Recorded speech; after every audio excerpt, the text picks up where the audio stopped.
I still remember the sting of it. The fluorescent lights buzzed overhead in the conference room as Derek, our new boss, pointed at me from across the polished table. "Emma is a tool of the past," he announced to the entire design team. "Her methods are outdated. We need fresh blood to move Haven Ridge forward."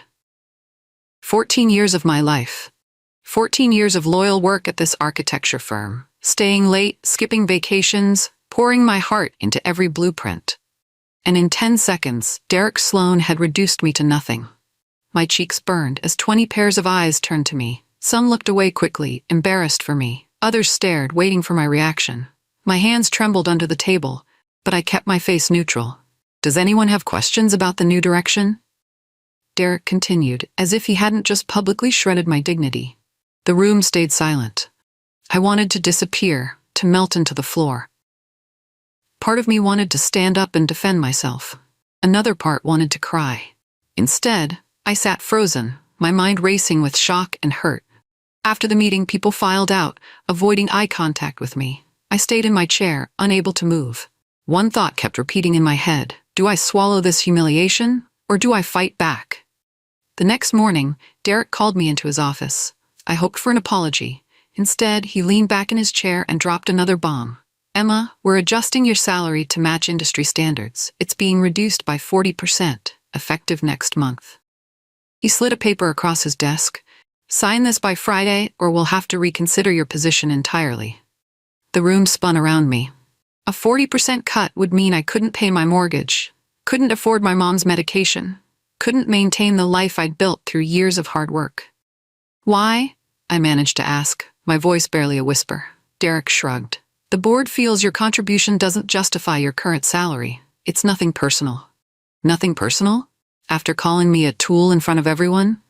"I need time to think," I said, standing up on shaky legs. "Friday, Emma, not a day later." He was already looking at his computer screen, dismissing me. I walked out of his office, clutching the paper. People glanced up as I passed, quickly looking away when they saw my face. I made it to the bathroom before the first tear fell. That night, I couldn't sleep. My entire future had been upended in just 2 days. I was organizing my desk when Linda knocked on my office door. As office manager, she'd been at Haven Ridge even longer than me. 17 years of dedicated service. "Got a minute?" she asked, her eyes red-rimmed. I nodded, and she closed the door behind her. "Let me guess," I said. "Salary cut?" Linda's face crumpled. "Worse. They're cutting my hours too. I'll lose my health insurance." Her voice broke.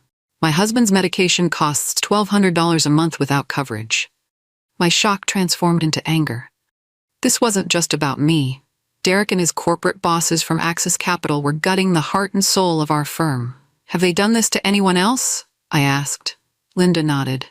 "Thomas in junior design, Megan from coordination. Anyone who's been here over 5 years is getting hit." I suddenly understood. They weren't cutting costs. They were pushing out loyal employees to replace us with cheaper, younger staff. "This isn't right," I whispered. Linda squeezed my hand. "What can we do? Jobs aren't easy to find at our age." "I don't know yet," I replied. "But I'm not taking this lying down. Let's talk later, okay?" She nodded, hope flickering in her tired eyes. That evening, I called Mr. Beckett, Haven Ridge's original founder. He'd sold the firm to Axis Capital 3 years ago when he retired, but we still exchanged Christmas cards. "Emma, wonderful to hear from you," his warm voice answered. When I explained what was happening, silence filled the line. Finally he spoke, his voice heavy with regret. "Emma, I'm so sorry. When I sold Haven Ridge, they promised to preserve our values and take care of our people." He sighed deeply. "They lied to my face." "Did you sign anything requiring them to keep those promises?" I asked. "No," he admitted. "I trusted their word. My biggest regret." We talked for an hour. He explained how Axis Capital operated, buying respected small firms, cutting costs to the bone, then selling the hollowed-out husks for profit. "What should I do?" I asked. "Take control of your future, Emma," he said firmly. "You're the most talented architect I ever hired. Your work speaks for itself. Don't let them destroy what you've built." After hanging up, I stared at my wall of awards and certificates. Mr. Beckett was right. I'd spent 14 years making Haven Ridge successful. Maybe it was time to bet on myself. I couldn't sleep that night. Instead, I pulled out my portfolio and spread the designs across my living room floor. 14 years of my life's work lay before me. The Riverfront Community Center that won 3 sustainability awards. The West Side Library that made the cover of Architectural Digest. The affordable housing complex that changed lives in our city's poorest neighborhood. Each design contained pieces of my soul. Each building stood as my legacy. And Derek called me a tool. Outdated. Dispensable. I picked up my favorite design. The butterfly-shaped children's hospital wing that brought natural light to kids fighting for their lives. Parents had written me letters about how those sunlit rooms gave their children hope. Could I really walk away from everything I'd built? But could I stay and watch Derek destroy it all? My phone buzzed with a text from Linda. Whatever you decide, I'm with you. That's when it hit me. My career wasn't tied to Haven Ridge. My talent, my clients, my reputation, those were mine. Haven Ridge didn't own my abilities or relationships. They didn't own me. For the first time since the meeting, I felt a spark of determination. Maybe, just maybe, I could start fresh. Build something that couldn't be taken away. But first, I needed to know my options. The next morning, I called Maria Santos, a lawyer friend who specialized in employment law. We met for coffee at a small cafe far from Haven Ridge. They can't just cut your salary by 40% without cause, Maria said, reviewing my contract. And based on what you've told me, this sounds like constructive dismissal, making conditions so unbearable that you quit. Do I have options? I asked. She nodded. Several, but first, tell me about your non-compete clause. I handed her another document. She scanned it, then smiled. This is practically unenforceable in Georgia for architects under these circumstances, especially with how they're treating you. She looked up. Emma, you could start your own firm. My heart skipped. Really? Georgia law favors employee mobility. Since they're changing your terms significantly, you have grounds to leave and compete. You just can't take confidential documents or actively poach clients while still employed. For the first time in days, hope blossomed in my chest. What's my first step? I asked. Prepare. Get your finances in order. Line up potential clients quietly, but don't take any Haven Ridge materials or directly solicit their clients until you're gone. I nodded, a plan forming in my mind. Friday morning arrived. Instead of the salary reduction document Derek expected, I placed a different paper on his desk, my 2 weeks' notice. His smug expression faltered. What's this? My resignation, I said calmly. I won't be accepting the salary reduction. He leaned back, recovering his arrogant smile. Good luck out there, Emma. The market's tough for outdated architects. I met his gaze steadily. I appreciate your concern. Where are you going? Another firm? He asked, trying to sound casual. I'm exploring my options. His eyes narrowed. Remember your non-compete. I'm well aware of my legal rights, Derek. My voice remained professional, even as satisfaction warmed my chest. He stood, suddenly towering over me. You won't survive out there. You'll come crawling back in 6 months, begging for any position. I rose to my full height. I guess we'll see. Walking out of his office, I felt lighter than I had in weeks. The fear was still there, swimming beneath the surface, but something stronger had emerged. Determination. Co-workers whispered as I packed my personal items. Some looked sad, others envious. Linda caught my eye across the room and gave me a subtle thumbs up. The first step of my plan was complete. 2 days after quitting, I found myself standing in front of a charming brick building downtown. The real estate agent unlocked the door, revealing a dusty but beautiful space with tall windows and wooden floors. It needs work, she warned, but the rent is reasonable since it's been vacant for months. Sunlight streamed through the dirty windows, illuminating dust particles dancing in the air. In my mind's eye, I could already see it transformed. Drawing tables by the windows, a conference room in the back, a cozy reception area where clients would feel welcomed. It's perfect, I whispered. The agent looked surprised. Really? You don't want to see other options? I shook my head. Some decisions just feel right in your bones. That afternoon, I signed a 1-year lease with an option to extend. The landlord, Mr. Jenkins, seemed pleased to have a tenant who would respect the building's character. What's your firm's name? He asked as we finished the paperwork. I hesitated, then smiled. The building sat beside a small stone bridge over a creek. Riverstone Design Collective, I decided. As the sun set, I stood alone in my empty future office, terrified and exhilarated all at once. I had no clients, no employees, no guarantees, just a vision and 14 years of experience. I was starting from scratch at 42. I spent the next day setting up my new office with basic furniture. Around noon, my phone buzzed with a text from Thomas, one of Haven Ridge's junior architects. "Can we meet somewhere private? Bringing Megan." We gathered at a park 2 miles from Haven Ridge during lunch break. Thomas, in his late 20s, had been with the firm for 3 years. Megan, our 30-something design coordinator, had been there for 7. "We heard you're starting your own place," Thomas said, glancing around nervously. I nodded cautiously. News travels fast. "Derek cut my salary by 25%, he continued. "Megan's too." Megan leaned forward. "We want to come with you, Emma." I hadn't expected this so soon. "I can't promise stable salaries right away," I warned them. "It might be months before we're profitable." "We know," Megan replied, "but we'd rather take that risk than stay with Derek." Thomas nodded. "You taught me more in 3 years than I learned in all of architecture school. I'd follow you anywhere." My throat tightened with emotion. "I need 2 weeks to set up properly. Can you wait?" They exchanged glances, then nodded. "Others might join too," Megan whispered. "People are furious about what's happening." Hope flickered brighter. I wasn't alone in this fight. The peace was shattered 3 days later. My phone exploded with texts while I was meeting with a bank about a small business loan. "Derek knows," Linda's message screamed. I rushed back to my new office where an envelope had been taped to the door. Inside was a formal letter from Haven Ridge's lawyer threatening legal action for tortious interference and breach of fiduciary duty. Someone had betrayed my plans to Derek. My hands shook as I called Maria. After hearing about the letter, she laughed. "This is empty intimidation," she assured me. "They're trying to scare you because they're scared. You haven't done anything illegal." "But someone told them I'm recruiting people." "That doesn't matter legally. You haven't signed non-solicitation agreements with penalties. Besides, you didn't approach them. They approached you." I slumped in relief. "So what do I do with this letter?" "Frame it," she suggested. "It'll remind you why you left." After hanging up, I received another text, this time from Thomas. It was Kyle who told. He overheard us at lunch and went straight to Derek for brownie points. I wasn't surprised. Kyle had always been Derek's yes man.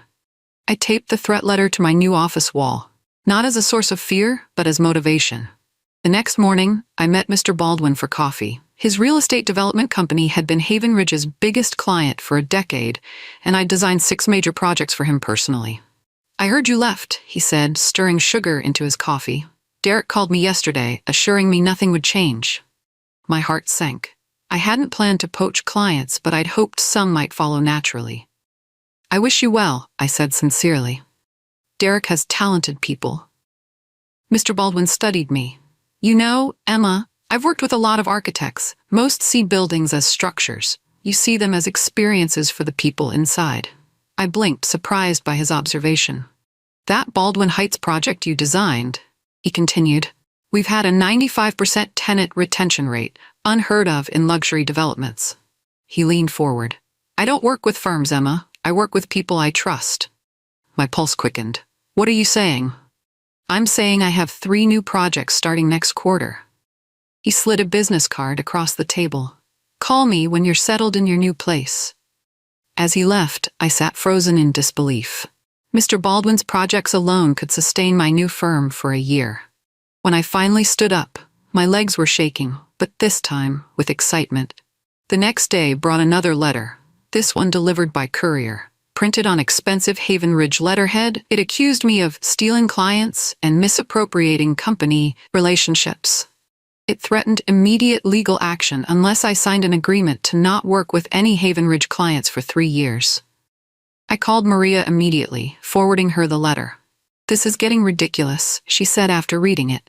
"They're trying to bully you because they know they can't legally stop you. Under Georgia law, client relationships belong to neither party. Clients choose who they work with. So I can ignore this?" "Not quite. Send a formal response through me. We'll remind them that intimidation can constitute harassment and that clients have free will." I agreed, relief washing over me. Then anger set in.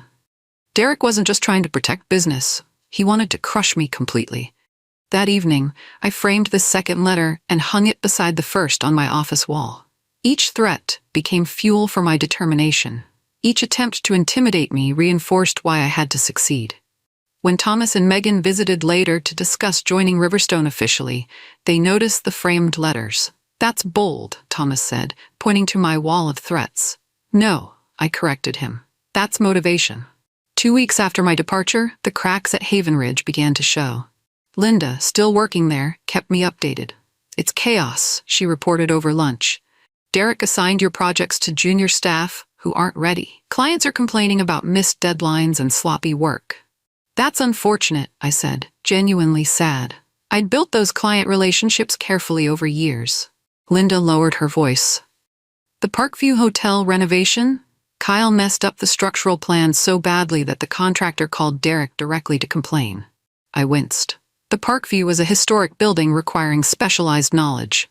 "The thing is," Linda continued, "no one blames you for leaving. Derek keeps telling clients you were redundant, but they're asking specifically where you went." My phone buzzed with an email. Another former client reaching out. "Heard you started your own firm. Can we meet?" This marked the 5th such message this week. I hadn't solicited any of them.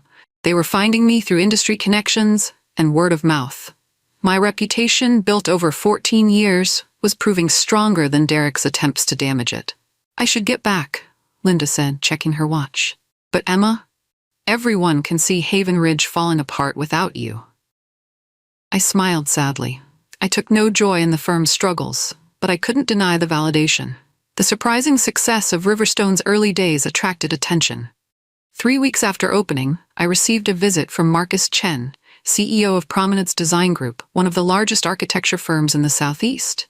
"Impressive start," he said, touring my modest office. "You've secured more clients in a month than most new firms get in a year." I thanked him, wondering why he'd come personally rather than sending an associate. He didn't keep me waiting long. "I'll be direct, Emma. Prominence wants to acquire Riverstone." My jaw dropped. "We just opened. And already making waves." He handed me a folder. "Our offer. Riverstone becomes a Prominence subsidiary. You get an executive position, significant salary, benefits, and resources to grow."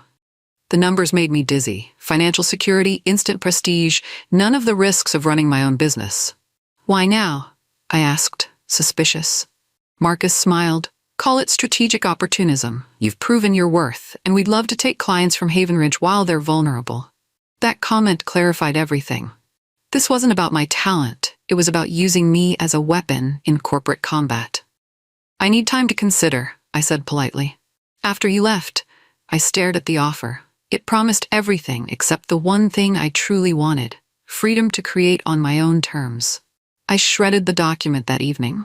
1 month after opening Riverstone's doors, I stood before my small but mighty team.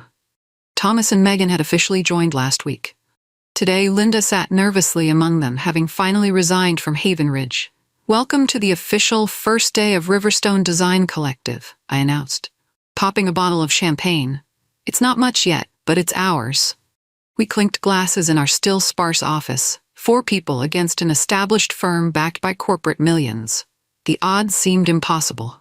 "I can only offer modest salaries to start," I admitted, "but you'll all have profit sharing once we're stable."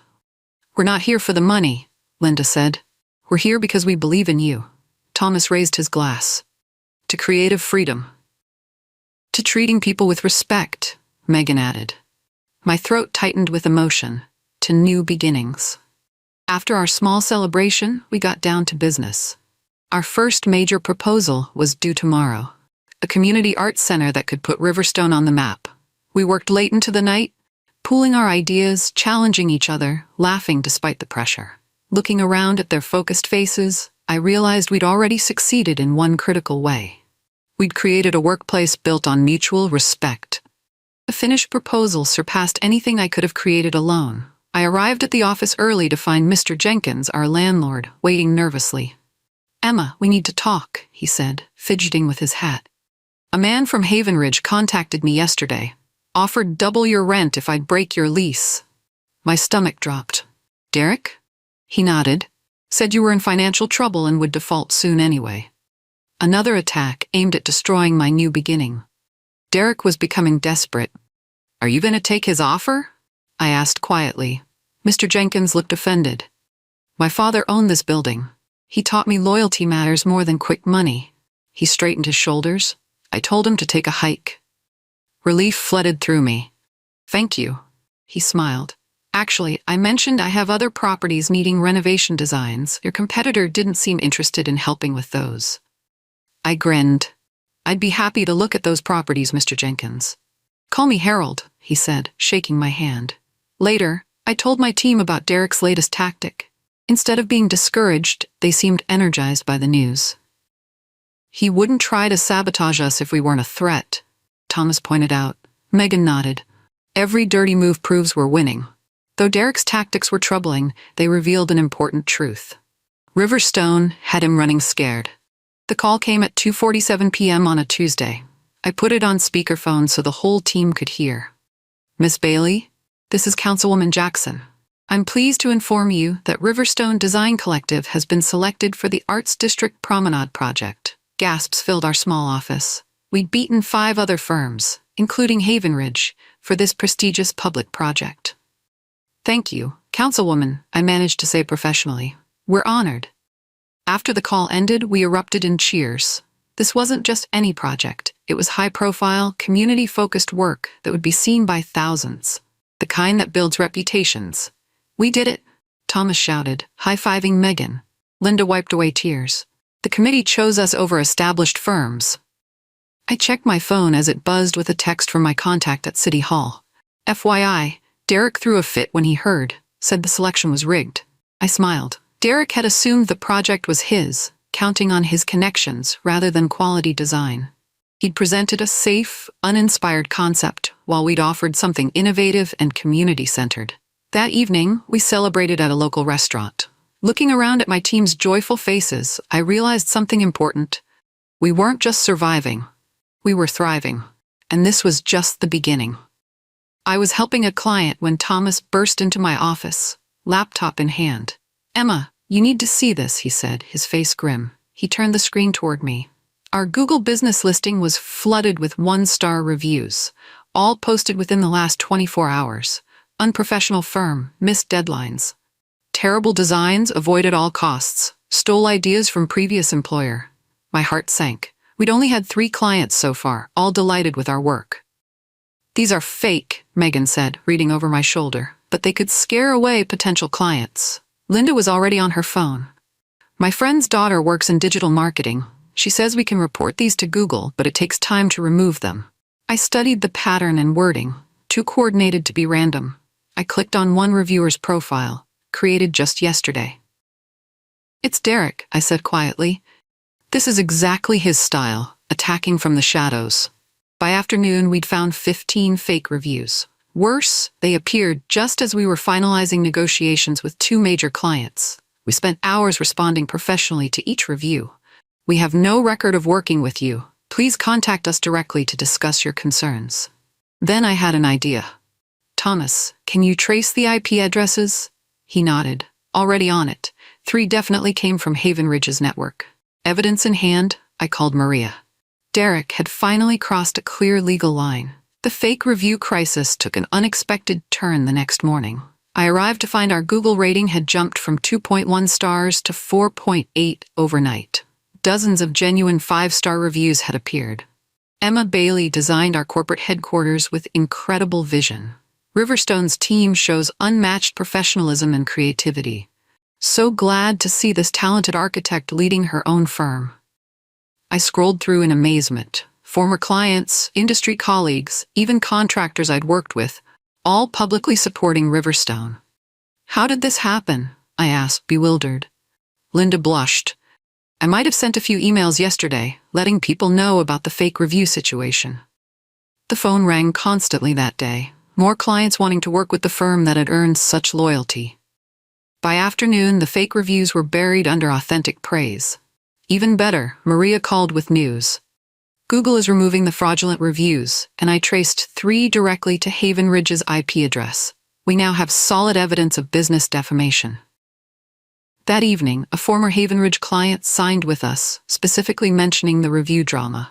Any firm that inspires such passionate support from past clients must be doing something right.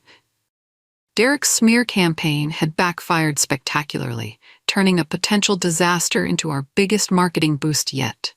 Sometimes, I realized, your greatest asset is the genuine relationships you've built along the way. 8 weeks after I opened Riverstone's doors, Haven Ridge began to crumble. Linda's former assistant called in tears. Axis Capital was conducting emergency reviews after losing 7 major clients in 2 months. They're blaming Derek for the mass exodus, she reported. Executives from headquarters arrived yesterday without warning. Later that afternoon, Mr. Baldwin called. Thought you'd want to know. Haven Ridge completely botched the Preston Tower revisions. The client called me for recommendations, and I suggested your firm. Word spread quickly through Atlanta's architecture community. Haven Ridge, once respected for quality and reliability, was bleeding talent and clients. 3 more designers had quit. Projects were falling behind schedule. Mistakes were multiplying as inexperienced staff struggled under pressure. I felt no joy in their collapse. Too many good people still worked there. But I couldn't deny a sense of validation. What Derek had dismissed as outdated had been the firm's foundation. Experience, relationship building, and attention to detail. That evening, after everyone left, I sat alone in my office reviewing Riverstone's growing project board. In just 2 months, we'd secured enough work to keep us busy for a year.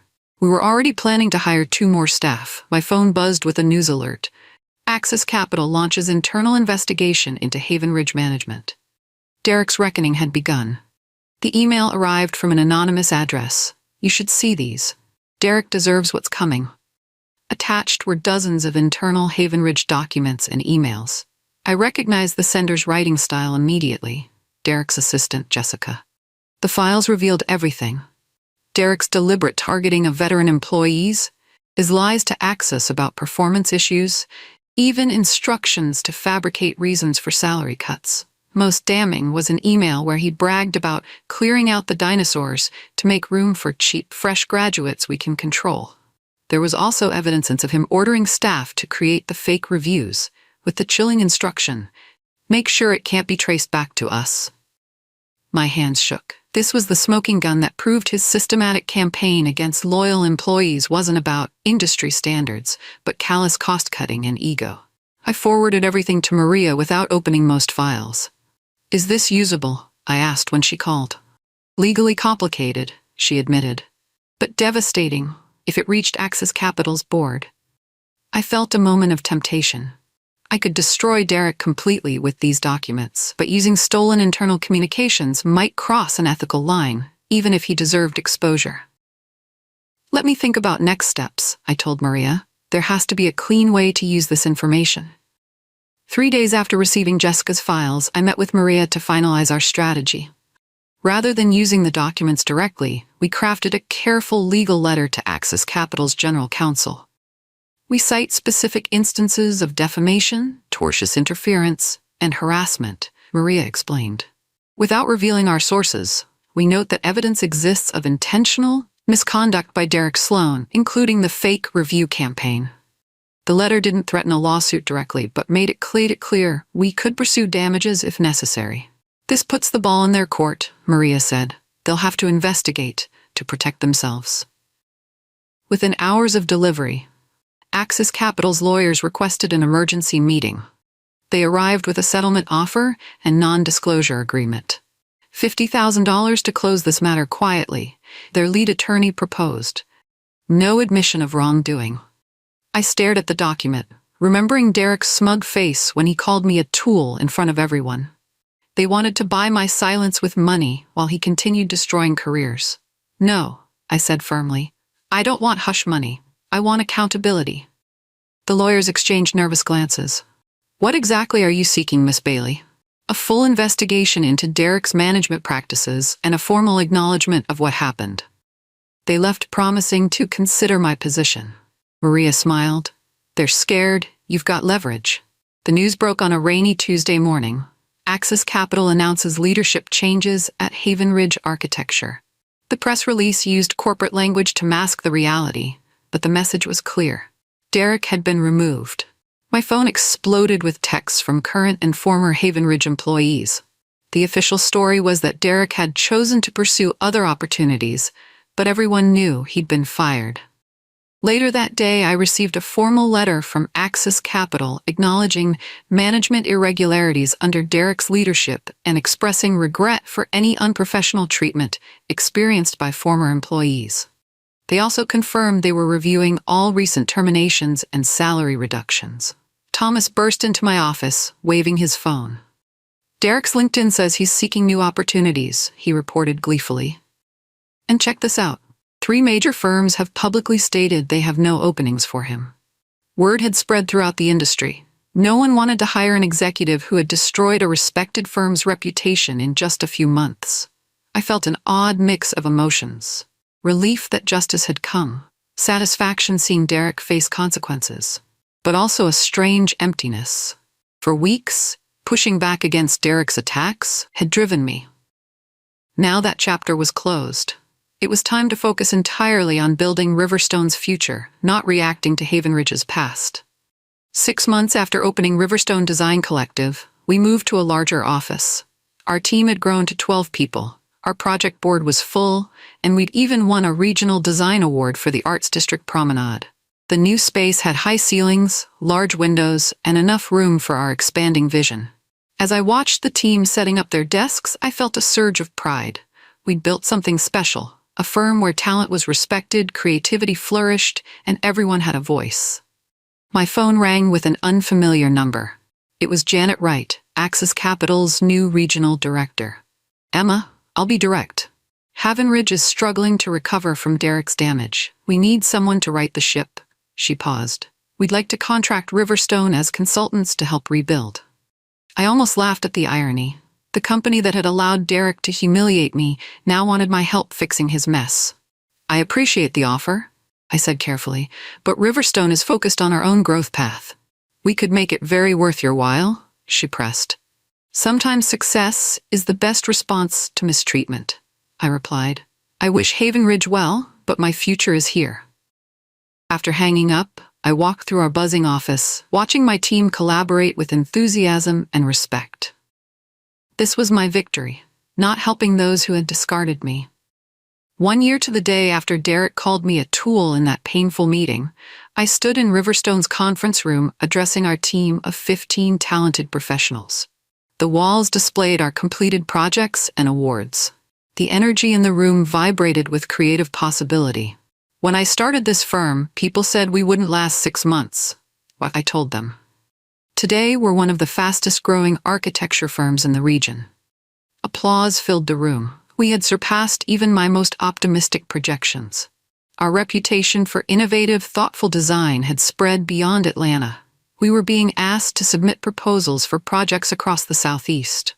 Linda brought in a cake decorated with our logo. As everyone celebrated, I slipped away to my office for a quiet moment. On my desk sat a framed photo of our original 4-person team, taken on our first day. I thought about how being called a tool had initially felt like the worst moment of my career. Now I understood it had actually been the beginning of something better. That humiliation had forced me to value myself when others didn't. Sometimes being broken is how you discover your strength. I rejoined the celebration, smiling as Thomas outlined his vision for our next big project. Looking around at these people who had taken the leap with me, I felt content in a way I never had at Haven Ridge, even in my best days there.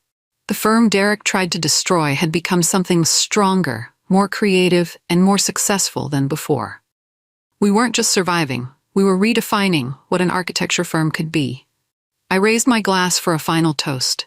"They thought they broke me," I said, meeting each person's eyes. "They only made me stronger." We clinked glasses amid cheers and laughter. Sometimes, I realized, the tools that others try to discard turn out to be the most valuable of all.